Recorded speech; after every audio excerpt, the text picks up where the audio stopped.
Hello, quilt people and seekers of the world. How are you? I'm doing really great. Happy to be back. Excited about today's topic, which is being I am, right?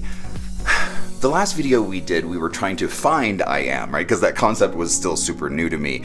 But I've had an opportunity to really live with it, to work with it, to allow it to inhabit my soul and to better understand its energy signature. Finding I am has been one of the greatest shifts of my entire work in doing all of this, right? In getting to the place, getting to the intersection where your will and God's will actually combine, right? And it's only in that place where you are not only present, but, right, me, I am currently doing, or I am currently experiencing X, Y, or Z. That's why I am is such a powerful and clarifying statement, right?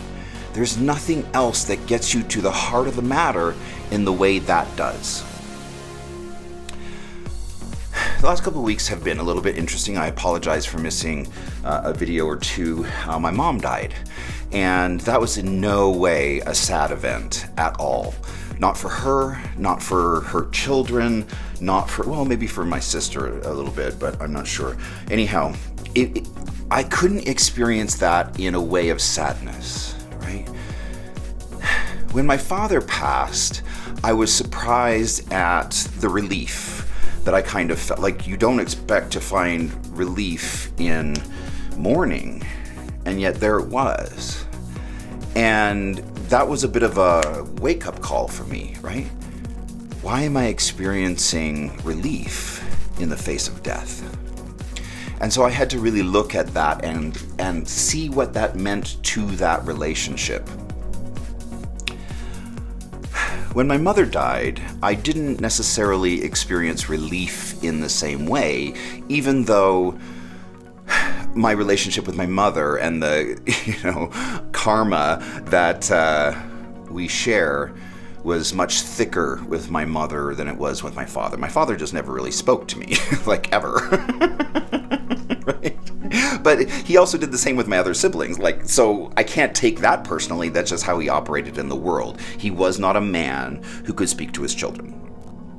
I think it was further compounded by him most likely being gay, and then the whole dynamics of my mother being involved in Christianity and being told that homosexuality is an abomination.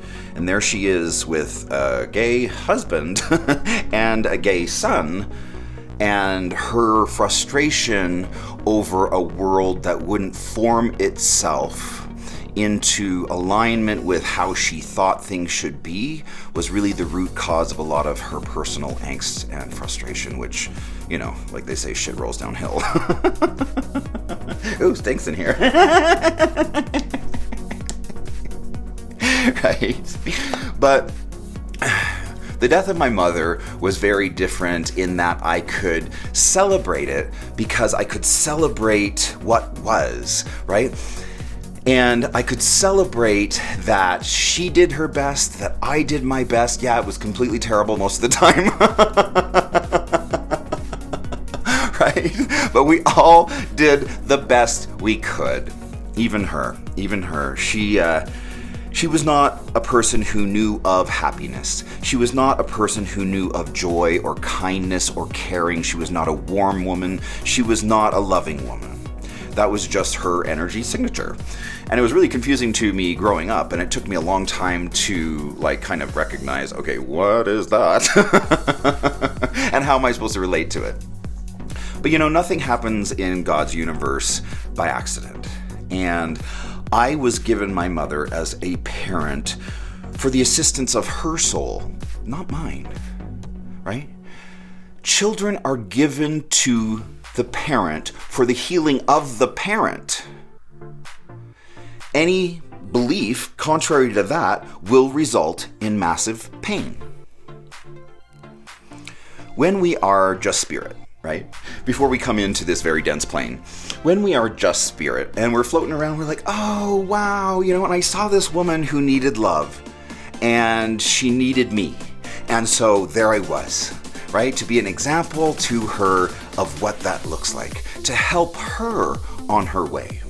I can't make it about me anymore, right? And I feel grateful for having been the one to get her to where she's going, right? So I can just bless that. I can bless all of it that went on, and I can also like kind of close the door on that and be like, I'm so thrilled with myself and my own personal healing through that process, and for being given the opportunity to experience that, because that's the human journey, that's the human condition, that is why we are here. As souls, we come in to heal the one in front of us. It's not about us, especially when we're children, especially when we're pre-child, especially when we are just a soul, right? Our only interest is in what we need to accomplish in order to get our souls moved along on the journey, right? For our own personal evolution, but then also where we see the greatest need for healing and love. I did that, and I can celebrate that, right? I can celebrate that I survived all that. I can celebrate the win, because there is so much in there that I have won, right? And I'm so blessed for the journey. Look at all the learning that has been in there. If that pressure hadn't been put on me, I wouldn't have had to have been forced to turn internally to deal with me and my soul, right? Because, you know, people whose life is just good and they go along and they're shopping and they're whatever and like they're having this, you know, American experience, right? They're not the ones who are forced to their knees to examine their existence. Blessed are the ones who have been taken to the depths of their soul. My mother did that for me. And I survived, and I learned, and I am better off for it. I celebrate that. I celebrate my mom, and I'm so happy that that experience has happened, but I'm also so happy that it's not happening anymore. Right? Like there's this cloud that no longer like resides over me, having to worry about what she's going to say next, what the next, you know, situation is going to be, or what I'm going to have to fend off next. No more, right? The only thing above me right now is blue sky. And I'm not going to let that go to waste.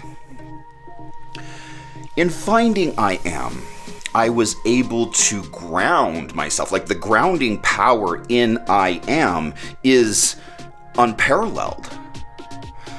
I was able to ground myself through that entire week up at my mom's house and service and all of that, and be able to take care of friends and family. And every single moment I was in I am. I am will clarify where you are. Use I am statements to better understand yourself. At every moment during the funeral, during all that, I was like, okay, I am what? Right? Because then you got to sort it out. Like, I am happy, I am terrified, I am all these things. But the most amazing thing, what I am does for you is grounds you in your anger.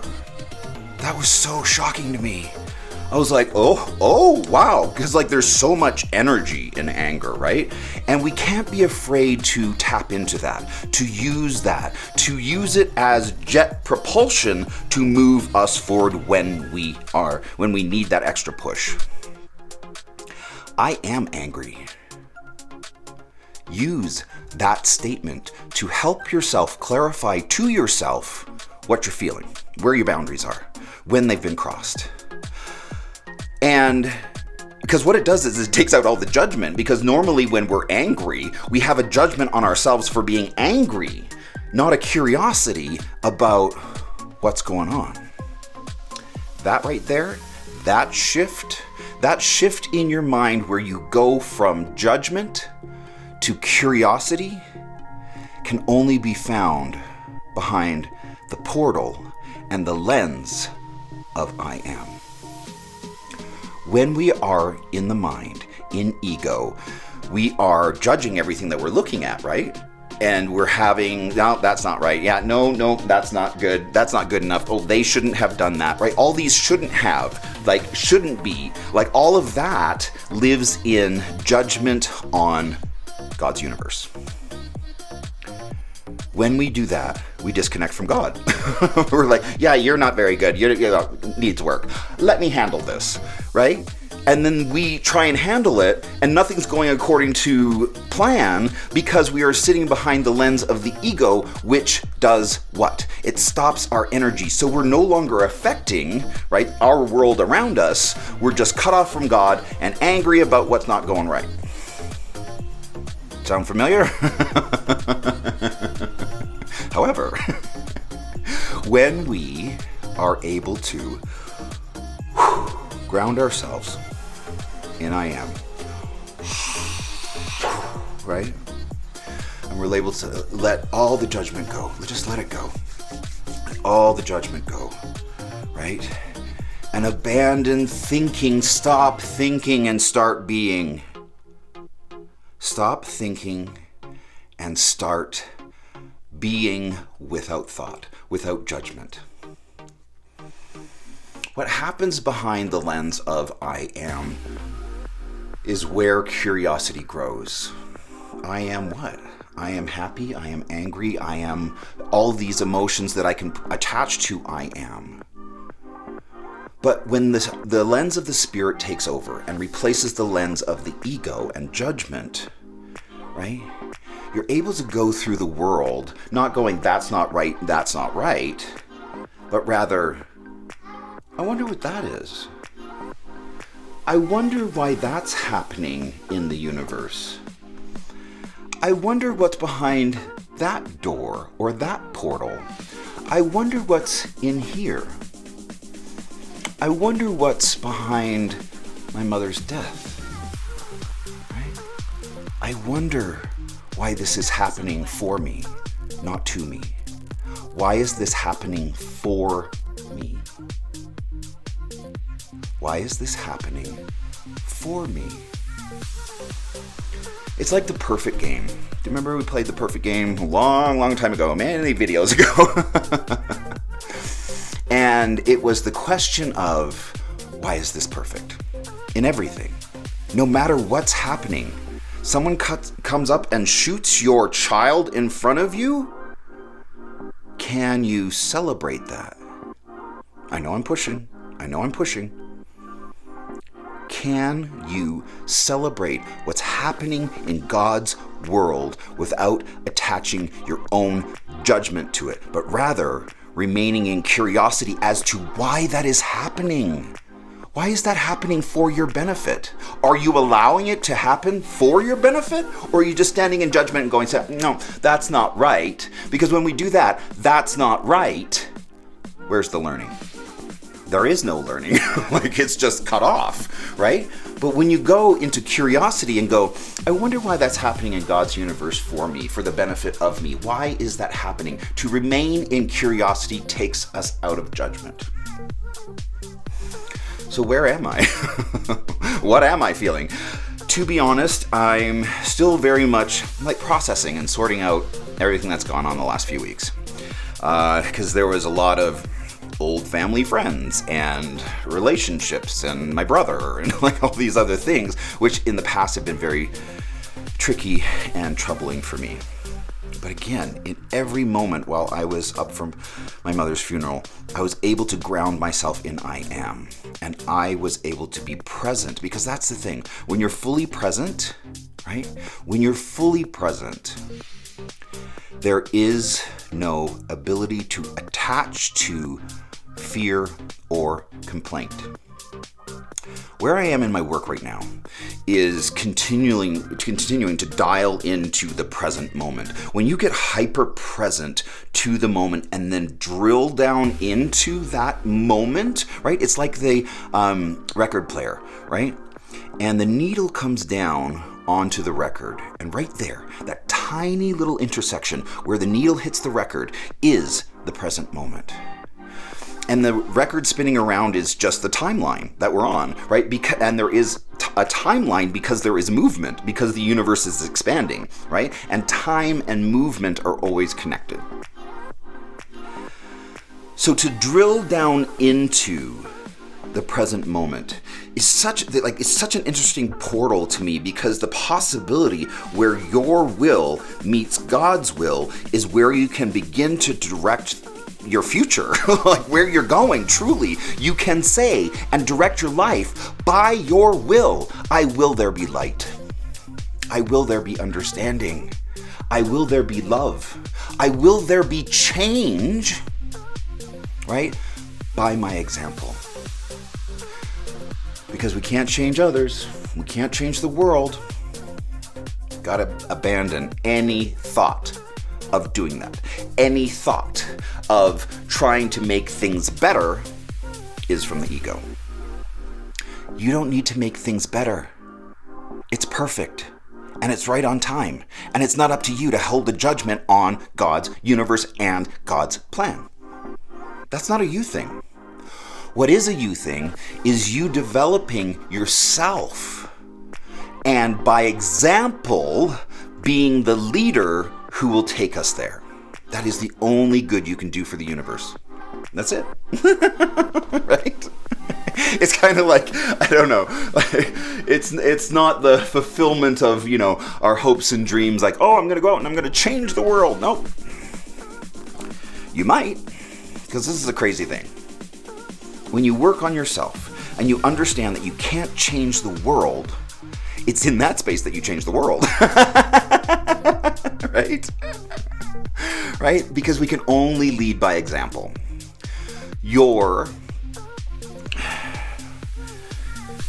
ability to be furious with the world, your ability to see what needs to be better in the world is all ego-driven.